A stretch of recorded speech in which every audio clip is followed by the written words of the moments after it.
你肯小姐吼，我就免放假大了歌出来。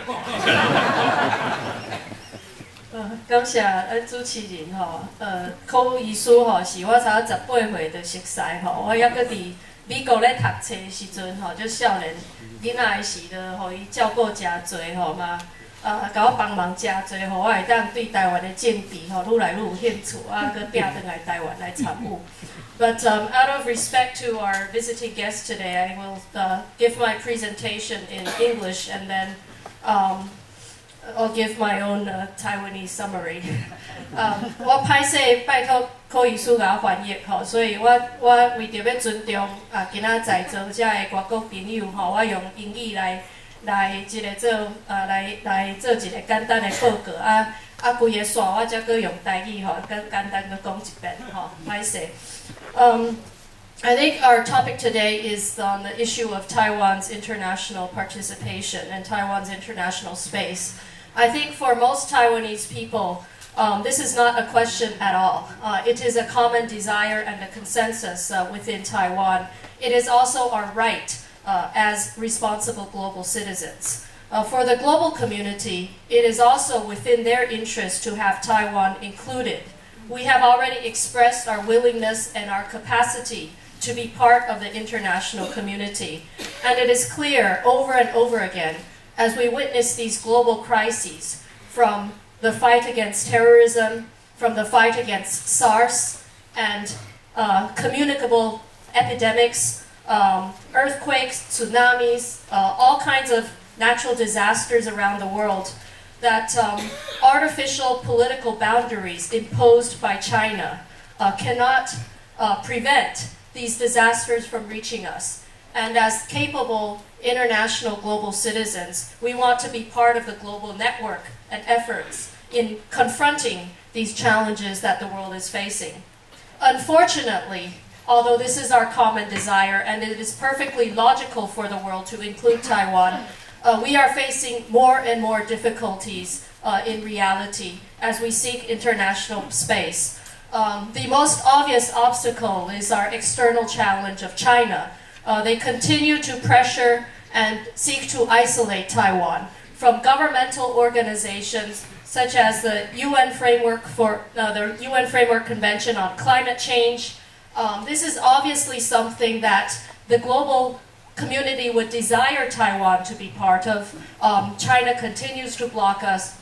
But even in non-governmental organizations, such as recently the Tokyo Film Festival, China tried to intervene to force the organization to change Taiwan's name to Taiwan China or to Taipei Chinese Taipei China, etc. And even in Young Students Organization, the Asian Medical Students Association International, China also tried to intervene. So the pressure from China is becoming stronger and stronger, and this is the most important external threat and obstacle that we face. But in addition to China, we also face internal obstacles, and that is our own government that is less willing to challenge the boundaries, the political framework that China has imposed on us. The current government's so-called diplomatic truce, or 外交休兵, in actuality is a unilateral truce. It is one-sided. That is, we give up the fight for greater international space, but China continues to pressure and isolate us. It is like a rabbit facing a tiger saying, let's have a truce. And the only way the truce will actually, or peace will happen, is if the rabbit surrenders himself and is eaten up by the tiger. And it is very difficult to compel the other side. So it is not in reality a truce, but a unilateral surrender. So this is also a very difficult challenge that we face. For example, our government claims that by signing ECFA with China or having better relations with China, getting closer to China, it would broaden our international space. This is our government's argument. But in reality, so far, Singapore is the only country that has said they will begin to consider a feasibility study on a trade agreement with Taiwan.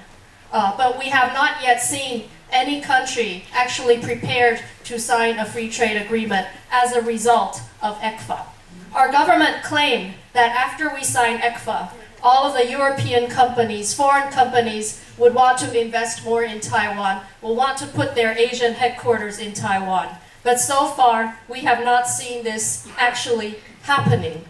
So this is a very serious problem that we face. The recent phenomenon of the Philippines sending fraud suspects or deporting them to China instead of Taiwan illustrates the problem of international confusion over our relationship with China.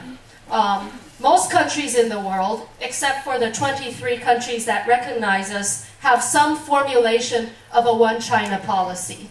But in the past, such as with Japan and with the United States, there was room for direct government-to-government interaction. But nowadays, more countries are accepting the Chinese version of the one China policy. And therefore, they act on the assumption that all cross-strait matters are an internal matter of China. So the Philippines says that we send the criminals, we deport them to China because you two have a judicial agreement and you will work it out yourselves. It is not my problem. That was their argument, and I think it is, although we must express our disappointment in the Philippine government over their ignorance and lack of sensitivity to Taiwanese sentiments. But I think what is most to blame is our own government's lack of clarity and ambiguity in handling our international relations and our ties with China. The situation is very grave and difficult, but we cannot be naive in thinking that if there is a change in government here or a change in policy here, that everything will be okay. Because our most important, the most difficult challenges and obstacles are outside and almost beyond our subjective wish or ability to make immediate changes. But even despite the difficulties, we have to present our own policies in terms of where we see Taiwan in the next 10 years and how we must prepare for that. To do so, we have to examine our past policies, analyze the current situation, and also prepare for the future at the same time. In the past, not only the DPP government, but all of you over the years and decades, overseas and around the world, have been very active in trying to gain greater exposure and visibility for Taiwan internationally. Don Rogers just mentioned the need for more visibility in NGOs, in various international non-governmental organizations. And indeed, Taiwanese society has been very active. Our campaign for the World Health Assembly participation is one clear example. And when we were in government, when the DPP was in government, we tried to promote the value of democracy as the most important foundation for engaging with our friends who share our values. We established the Taiwan Foundation for Democracy as a vehicle for promoting that. We also tried to deepen and enhance relations with other Asian democracies, such as Japan. And I think Ambassador Ko, Ambassador Lo, and many others here have really contributed to enhancing that relationship with other fellow democracies. However, we have also run into difficulties in the past that we must seriously examine ourselves. For example, towards the end of our administration, the United States decided that it did not want to support our campaign for the United Nations, and they were also quite aggressive and outspoken on their opposition. This actually hurt our campaign for greater international participation.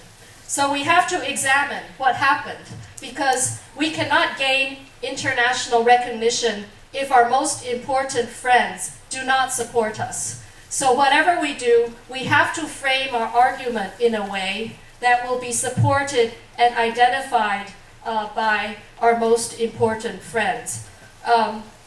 we have to recognize that as a small country, our interests will not always overlap with other countries. For example, the United States, they share our interest in sustaining security and peace and stability in the Taiwan Strait. However, our interest in our dignity and sovereignty is not necessarily considered a priority interest by the United States. This is our own interest, and it is something that we must defend. But as we seek and pursue our interests that are not part of our friends' interests, we have to present our interests in a way that is supported and sympathized and understood by our friends. So better communication is very, very important. Now if we look at the current situation, the world is rapidly changing. China is growing rapidly. Nothing like 10 years ago. China is growing in international influence, not only in the Asia and Pacific region, but even in Africa, in Latin America. China is all over the world. Some European friends tell me that where they used to have a lot of influence in the former colonies of Africa, today China is even more powerful and influential. So on the diplomatic side, on the political dimension, on the economic dimension, what we face is a rapidly growing China that justifies its military presence in the South China Sea, in the Indian Ocean, and in the Pacific by claiming that its economic growth requires the acquisition of raw materials and the need to ensure the safe flow of such natural resources. So this is a very serious phenomenon that is happening that we must face. The US has challenged the Chinese claim of the South China Sea as its core interest. There was a quite public display of disagreement in Hanoi between Clinton and the Chinese foreign minister recently. But the US is also coping with its own internal problems, as well as external challenges in Afghanistan and Iraq. But US has recently declared that we are back in Asia, that there will be a renewed interest in developing those relations. So the challenge is for us how to capture the renewed US interest in Asia. The US promotion of the Trans-Pacific Partnership, for example, the TPP. I have not heard our government publicly demand that we want to be part of the TPP. And I think we must launch a more aggressive campaign and effort to be part of the renewed US interest and network of activity in Asia. The other most important country that has a future influence on Taiwan, in addition to China, the United States, is Japan. The change in government in Japan from the LDP to the DPJ is a welcome development from the perspective of democratic transition and multi-party politics. However, it also brings about some uncertainties and questions about policy consistency, especially as it pertains to Japan's relationship or Japan's reliance on the US-Japan Security Alliance, as well as Japan's attitude on China. This disaster, earthquake, and nuclear crisis will also bring questions about Japan's ability to continue to be a proactive leader in the Asian region. So this is something that we must watch, and I think most Taiwanese would agree that we want to see a strong Japan. We want to see Japan stand up again. But these recent developments will make the situation even more difficult and challenging for us. So I'm sorry I'm a little over time, but I have to go to the end and say what we have to do. If we have the opportunity to govern Taiwan, or even if we don't have that opportunity as Taiwanese people, what we need to do, I think there are a number of principles in the broader strategic direction. First, we need to rebalance our external relations. I have some American friends in the current Obama administration who have shared with me their worry that our government seems to be 90% focused on China. And they are not sharing what they are doing with China with their friends in the United States. So I think when the U.S. looks at their Asian partners, they may start to worry and think about whether Taiwan is still a reliable partner. So we must reassert ourselves as not only a friend of China, but as part of a network of democracies in the region. We must rebalance. Secondly, we must maintain the principle that dealing with the rise of China is not only Taiwan's challenge. It is a challenge that the entire world has to face together. And thirdly, when we deal with China in trade and economic relations, we must keep in mind it is not a bilateral relationship. We are members of the World Trade Organization, and only a global multilateral network and rules and regulations will help Taiwan protect our own interests as a smaller partner in the relationship.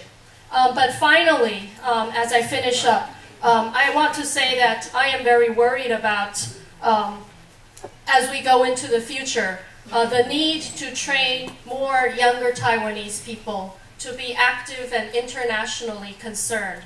As we look at this room, we see a lot of more senior people, and the senior people have a lot of experience, they have a lot of wisdom, but this has to be passed on to the next generation of Taiwanese people. We need to get them motivated and interested. And this is not a Chinese problem, it's not an international problem, it is our own problem. And it is the immediate worry, I think, that I have as we try to bring about more people in the circle of activism and promoting Taiwan's international space. Now my time is up, but I don't know if there's time for me to do it in Taiwanese, or maybe I will just answer questions in Taiwan.